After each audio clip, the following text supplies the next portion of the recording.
Hello and welcome to Profiles in Risk. This is your host, Tony Cañas, and today I have Ali Safavi with me, CEO and co-founder at Kovu. Ali, thank you for joining me today. How's it going? It's going fantastic. Thank you for having me. Excited Awesome. to talk more about Kovu and have a great conversation. Awesome. My pleasure. For the listeners, I am on the road today. I'm recording from my mother-in-law's house in Ohio. So I don't have my nice monitor and my lights and my nice camera. I don't have my nice microphone. I feel really naked. I'm using one of those silly virtual backgrounds. I do have a decent microphone, but not my usual like top of the line one. But we'll give it our best. So Ali, you are based in Silicon Valley, San Francisco type of area, right? Correct. Okay. So we are recording September 15. Happens to be Costa Rican Independence Day, and I happen to be Costa Rican, so random fact there. Oh, congratulations to you and everyone else at Costa Rica. It's Independence Day for several Latin American countries, basically. Wow. Yeah. So there is a misconception that Independence Day for Latin America is Cinco de Mayo. May 5th. That's very. It's very wrong. Yeah. To do with that, yeah. Nothing exactly. So Cinco de Mayo is a random battle, like a rather unimportant battle in one particular area of Mexico that is celebrated in that area of Mexico, but not even in the rest of Mexico, and it has nothing to do with independence. Yeah. It's celebrated much more in the States than it is anywhere in Latin America, basically. So no, Latin American Independence Day for a lot of Latin America happens to be today. Very cool. So random fact for the day. So San Francisco, middle of September, it's probably gorgeous. Basically. It's actually very nice. Yeah, I mean, it was very hot in the past few weeks, but then it's cooled off a little, and actually, I'm really enjoying. Well, hold on. Very hot for San Francisco means what, like 75? No. 110 for like a week or two. It was like 108, 110. But not San Francisco exactly, because San Francisco okay. is 10 degrees colder, but like we're half an hour south, which is right at the heart. Okay. So it's still the Silicon Valley area, but it was 110. Yeah, I mean, for like at least. Holy crap. Okay. So San Francisco doesn't even have air conditioning. Does Silicon Valley generally have air conditioning, like at the homes, not at the offices? Yeah, exactly. So no, I don't know the exact statistics, but I would assume like more than 60-70% of the homes here don't have air conditioning. So it was actually very, tough. No kidding. Oh, wow. Oh, yeah, that is really crazy. Okay. So we always give the guests the chance to give the elevator pitch. What is Kovu? So the easiest way to describe Kovu, it's an all-in-one AI-enabled platform to help insurance agencies kind of like, help agencies better manage their book and operations. What that means, I could go a little bit more into details, but I think it would be a little bit more fun if I kind of tell you like how we got here, what is our philosophy. Absolutely. Yeah. So my background is that I started at Plug and Play InsurTech, which a lot of the audience might know of. And Plug and Play InsurTech is probably the largest, what we call innovation platform in the world. And it was a program that I kind of helped start back in 2016, right as InsurTech was getting started. Long story short, what I learned from that was that, as someone who didn't come from the insurance background, that insurance is actually a very noble concept when you go back to its root. It was started by people for people as a community-driven exercise so that, 1,000 people could come together. So if that one person has a problem, we help them get off the ground. And it kind of bothered me that insurance doesn't feel that way. Like the customers don't feel that nobility in insurance anymore. And that was one thing that I always thought about. And, even at Plug and Play, a lot of presentations towards the end of my time there was about this concept of like, how do we go back to its roots and how do we make it feel as noble as it is? And it was started before. And obviously many companies such as Lemonade try to kind of like bring elements of it back, or at least communicate it in marketing. And at least they communicated in marketing. Exactly. Yeah. It's like a lot of people, I think, communicate in marketing, but at the same time, how it gets implemented there is up for discussion. But obviously people realize there's a noble concept which is roots. And then the second thing was that we had built a thesis around the future of insurance, which was if we were to truly reimagine insurance, what would the future look like? And we actually have wrote articles and blogs that is on our website that we could talk more about. I could talk about this for days because we actually spend a lot of time with our insurance partners talking about what the future of insurance could be. It was all about going back to the core concept of risk management.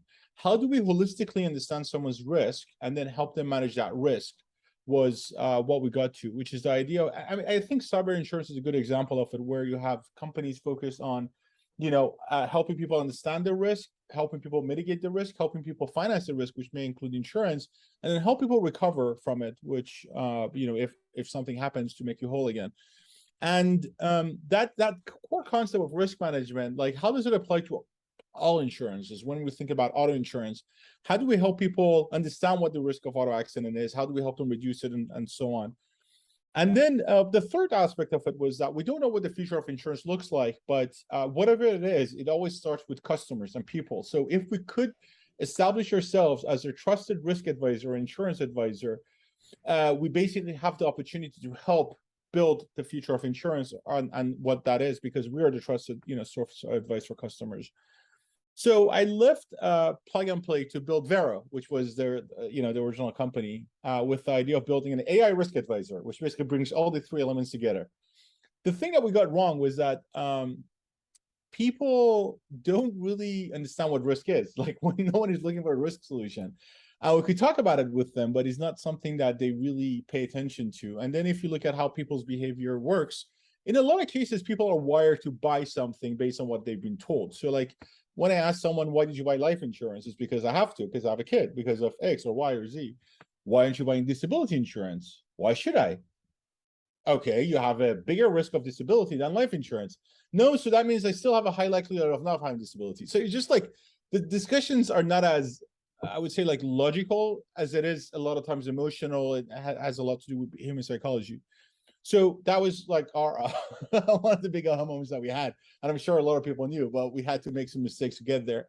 The second thing that we learned was that we realized we're not as excited about B2C distribution, mainly because 91% of all insurance market distribution is actually sitting with agencies and insurance agencies. They're not even looking for insurance online. And in addition to it, it didn't matter how good our recommendation is, or AI recommendation was, people still want that human touch. People still want that trusted relationship with an advisor. And the truth is that most of them already have an established relationship with an insurance agency somewhere. Would they say that that could be improved? Absolutely. But is that something that fundamentally they think, or I would say, like, so fundamentally they actually prefer to a relationship with someone they don't know online? They still prefer their agent. And I think one thing that stood out for us was when we realized 80% of people who even look for auto insurance, which is one of the most commoditized products, still purchase after they talk to someone. We run a survey, we realized 60% of people still prefer to have a phone call or even an in-person office visit when it comes to their insurance needs and risk needs. And, all these discussions and data points basically made it very clear to us that the only true way to help millions of people to really manage their risk properly and manage their insurance properly is to join forces with insurance agencies and to do it together with them. Because what they have is a trusted relationship. What they have is expertise. What they have is already access to, the large chunk of the market.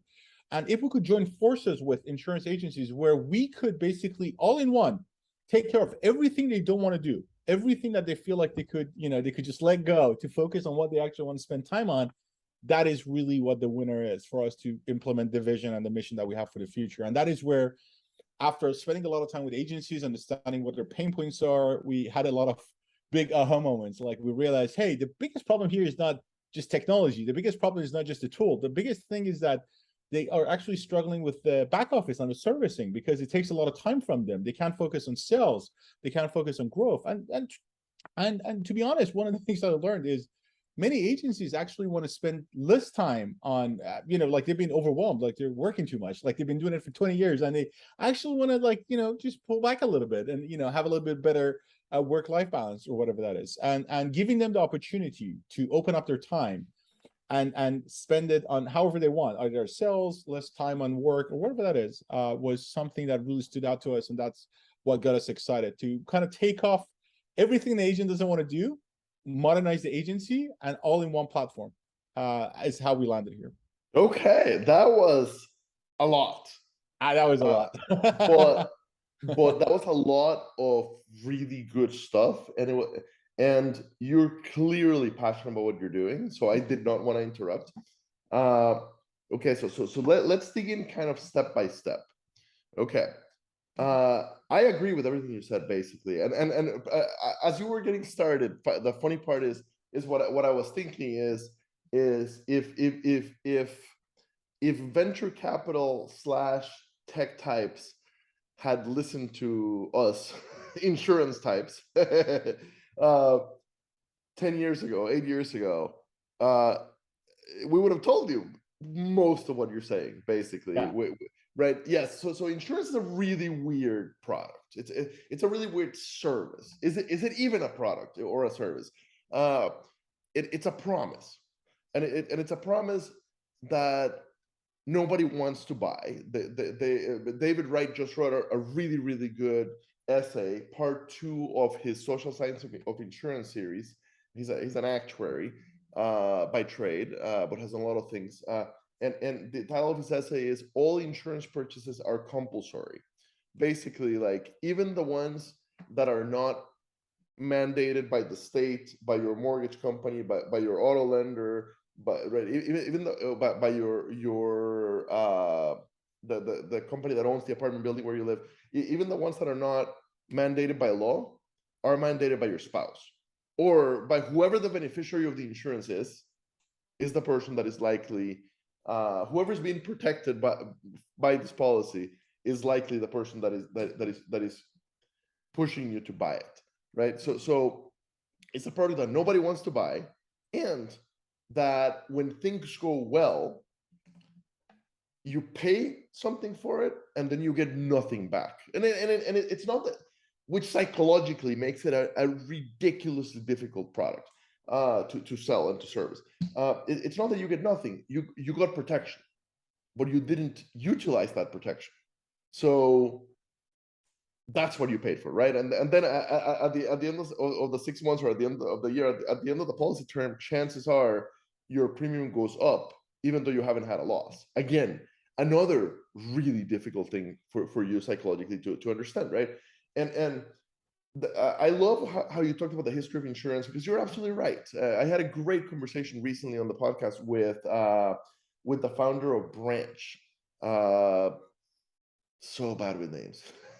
Steve Lekes, with Steve Lekes, and we nerded out about different books about the history of insurance, and actually like traded books that the other guy hadn't heard of, because it's such an interesting history, and yeah, getting back to the original idea instead of this feeling where the consumer feels the majority of the time that they're being mistreated, even if they're not. All right. And then the agency comments, you're absolutely right. Quite simply, agencies are the way that insurance is distributed. And it's not only a matter of, well, that's the history, right? So technology types have this tendency to think, well, if we could create, if it didn't exist and we created it today, we wouldn't put an agent in the mix. But the reality is that eventually you would, because people want somebody to yell at when things go wrong, right? People want to know that there is an actual person they know who will intercede for them, who understands this very messy, complicated legal world, and who they can yell at if things don't work out, right? Yeah. The yelling at the call center just doesn't feel the same. So very, very, very cool stuff. So I am really curious on how you ended up at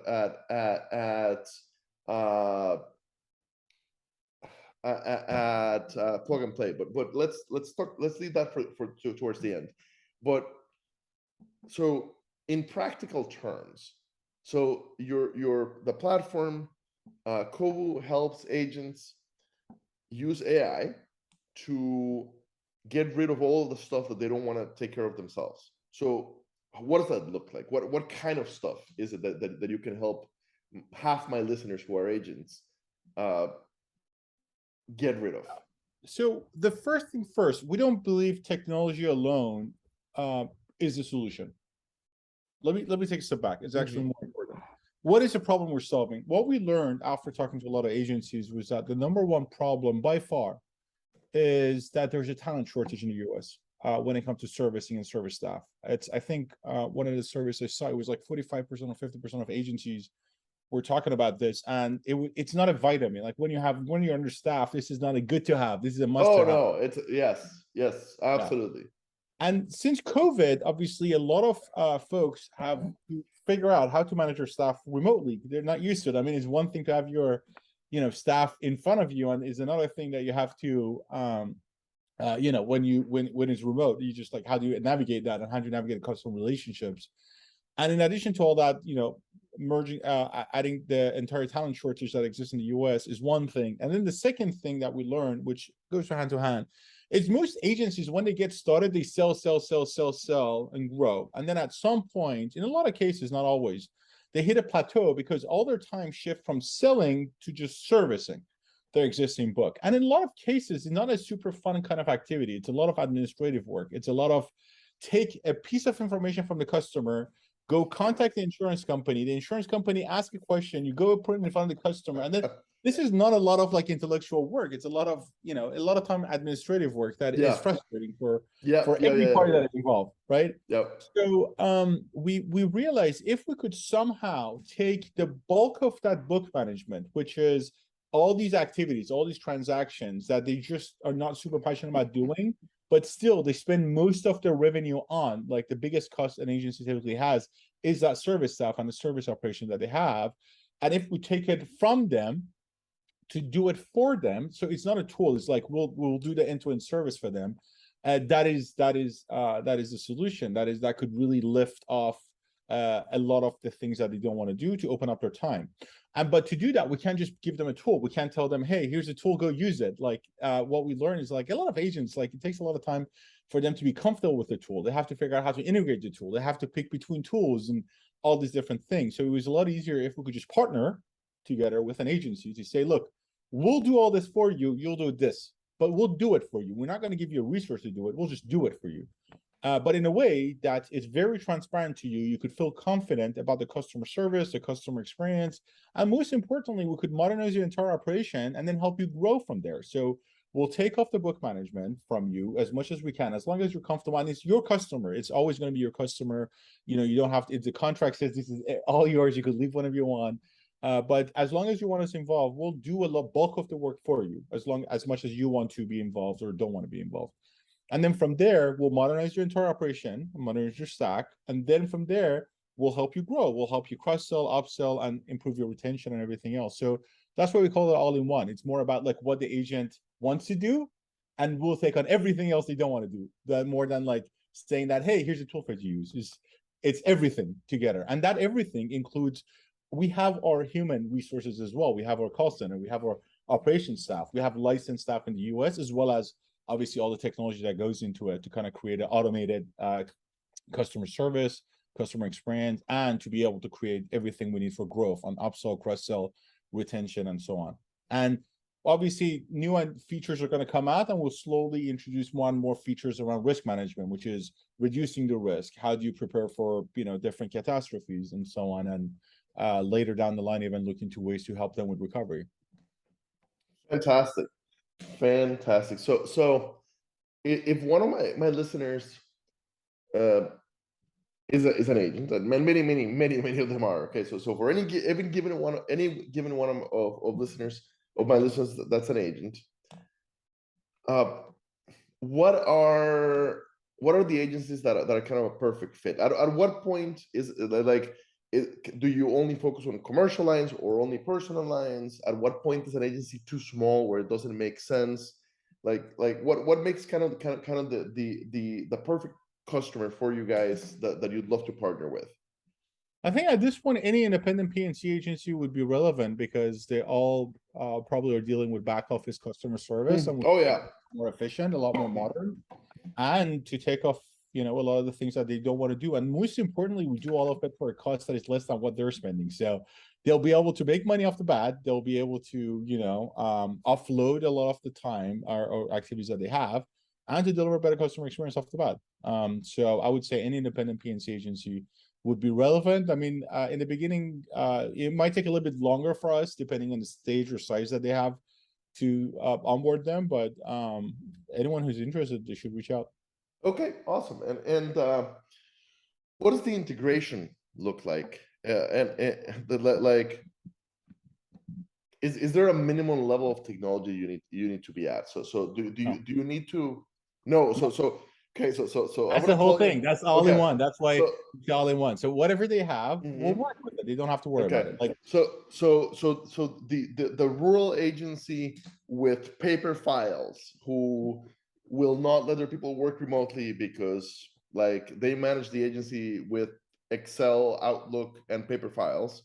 Uh, you can work with them, or do they at least need to be on one of the major AMS systems? yeah.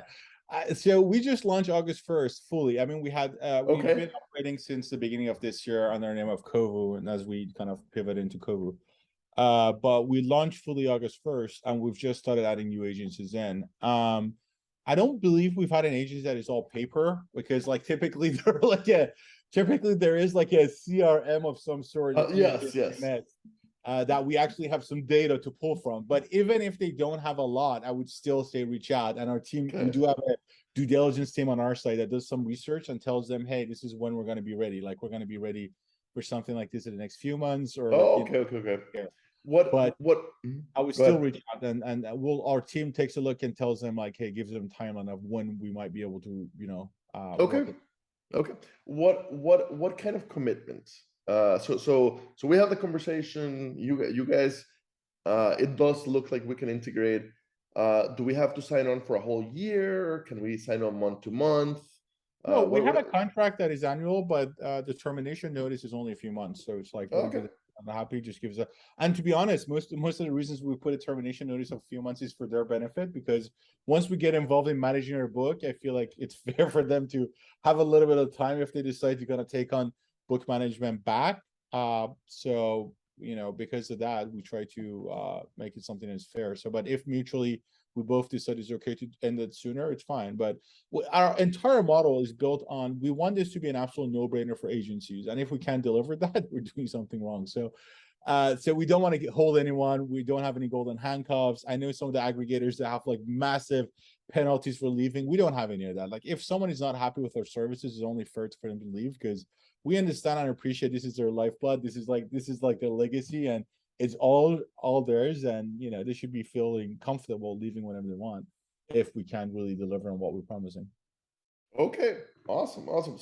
So I like the idea a lot. I really like the idea a lot. So I'm curious how you ended up at Plug and Play. So I'd love to hear a little more about kind of your history that led you to Plug and Play.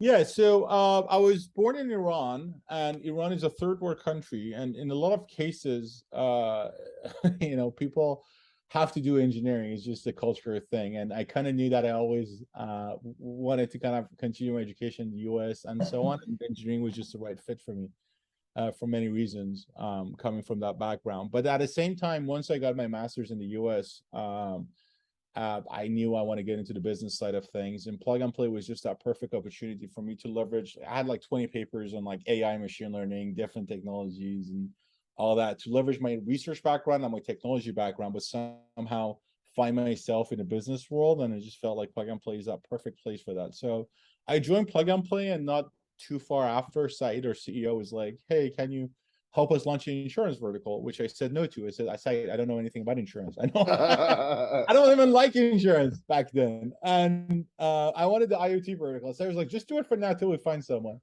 And I actually, with Munich, which was our founding partner, we kind of helped launch that practice back in 2016.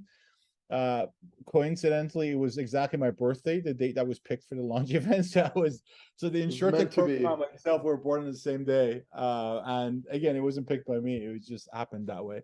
And not long after, I actually ended up loving insurance because of everything that I mentioned to you. I realized it's actually a novel concept. It's just presented not in the best light. And how do we go and fix that? It's just like a lot of things. As it as the time passed, and in this case, we're talking a couple hundred years, right? The oldest insurance company in the U.S. is still operating. It's the Philadelphia Contributorship and Contributionship. The Philadelphia Contributionship. It was founded by freaking Benjamin Franklin himself, right?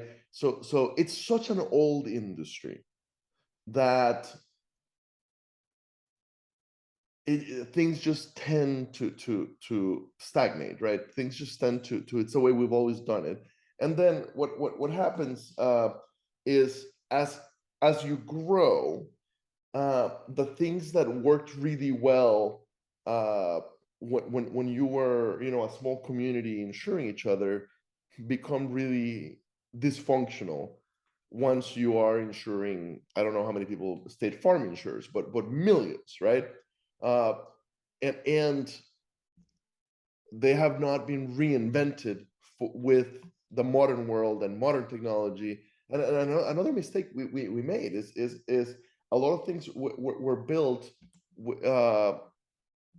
or rebuilt, let's put it that way. Let's say in the mid 20th century with Homo economicus in mind, and Homo economicus doesn't exist, right? The reality of humans just don't think that way, right? Behavioral economics has advanced an incredible amount in the last 70 years, and insurance never got reinvented for the realities of how humans work, right? And how humans interact in society, and much less for technology, right? So there's just a lot of things that calcified on top of each other to the point that insurance, well, and it's a highly regulated industry here in the States, regulated by 57 different regulators. Yeah, so add all that together, and you end up with just a big maze. I wanted to say a mess, but really a big maze that is very hard for people to understand. And the promise we make is a legal contract, right? It's dependent on how a variety of courts, like a huge variety of courts at different levels, interpret the contract. So of course the contract, every time we lose a case, right? And the people have a tendency to think of insurance, even people who work in insurance but haven't been here for too long, have a tendency to think of insurance as a big bank account. It's not, right? It's the aggregation of your premium and my premium, and then you have to subtract expenses from it, and you do add investments to it. But ultimately, on any given year, we likely make zero money on underwriting, and we make everything on investments. So anyway, it's such a complicated thing, and every time we lose a court case and have to pay for something that was not planned for, insurance becomes, one, more expensive for all of us, and two, more complicated because now we patch the contract so that doesn't happen again, right? And yeah, you end up with unreadable insurance policies, and people assume everything's covered, and of course that's not the case. So anyway, there's just so much to it. So I'm going off the rails here, quite clearly. No. So but a real pleasure chatting with you, and so cool that I brought you on shortly after the rebrand to the new Kovu name. Looking forward to have you back in a year or two once you guys are mature as an insurtech, and so we can really talk about the effect that you've had on your customers. So really looking forward to that. And when this goes live, I will tag both you and the company on LinkedIn, so that people know how to reach out. A real pleasure. Thank you. Absolutely. Thank you for coming today.